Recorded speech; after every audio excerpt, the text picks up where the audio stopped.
ఉన్నత చదువుల కోసం స్కాట్లాండ్ వెళ్లిన ఏపీకి చెందిన ఆ ఇద్దరు యువకులు మంచి ఉద్యోగాలు సాధించి, తాము కన్న కలలతో పాటు కన్నవారి కలలను నెరవేర్చాలని అనుకున్నారు. కాని ఊహించని విధంగా ప్రమాదంలో ప్రాణాలు కోల్పోయారు. ఫ్రెండ్స్తో కలిసి సరదాగా ట్రెక్కింగుకు వెళ్లినవారు ప్రమాదవశాత్తు నీటిలో పడి మృత్యు ఒడికి చేరుకున్నారు. 26 ఏళ్ల జితేంద్రనాథ్ కరుటూరి, 22 ఏళ్ల చాణక్య బొలిశెట్టి స్కాట్లాండ్లోని డూండీ యూనివర్సిటీలో మాస్టర్స్ చదువుతున్నారు. బుధవారం సాయంత్రం మరికొందరు ఇండియన్ ఫ్రెండ్స్తో కలిసి పెడ్రెషెర్లోని లిన్ ఆఫ్ తమ్మెలకు వెళ్లారు. 2 నదులు కలిసే ప్రాంతంలో ట్రెక్కింగ్ చేస్తుండగా వీరిద్దరూ ప్రమాదవశాత్తు జారి నీటిలో పడి కొట్టుకుపోయారు. అది గమనించిన స్నేహితులు వెంటనే అత్యవసర సేవలకు సమాచారం అందించారు. పోలీసులు, అగ్నిమాపక సిబ్బంది, అంబులెన్స్ వెంటనే ఘటనాస్థలానికి చేరుకొని సహాయక చర్యలు ప్రారంభించారు. నీళ్లల్లో పడిపోయిన ఇద్దరు స్నేహితుల మృతదేహాలను బయటకు తీశారు.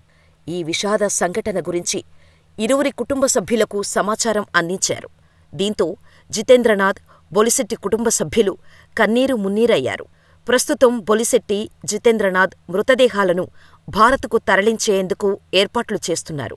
చిన్నప్పటినుంచి అన్నిటా ఫస్ట్ ర్యాంక్ తెచ్చుకుంటూ చదువుల్లో బెస్ట్ అనుకున్న తమ కుమారులు విదేశాల్లో ఉన్నత విద్యనభ్యసించి గొప్ప పొజిషన్లో ఉంటారనుకుంటే హఠాత్తుగా కన్నుమూయటం తల్లిదండ్రులు తట్టుకోలేకపోతున్నారు. ఎన్నో ఆశలతో విదేశాలకు వెళ్లి ఉన్నత విద్యనభ్యసించి మంచి ఉద్యోగాలు సంపాదించాలని కనే కలలు కల్లలైపోతున్నాయి. రోడ్డు ప్రమాదాలు, ఆత్మహత్యలు, దుండగుల కాల్పులు ఇలా ఎన్నో కారణాల వల్ల విదేశాల్లో భారతీయులు చనిపోవటం చూస్తూనే ఉన్నాం. దీంతో వారి కుటుంబ సభ్యులు తీవ్ర విషాదంలో మునిగిపోతున్నారు. ఈ ఏడాది వరుసగా ఇలాంటి ఘటనలు జరగటంతో విదేశాల్లో ఉన్న తమ పిల్లల క్షేమం గురించి తల్లిదండ్రులు ఆందోళన చెందుతున్నారు.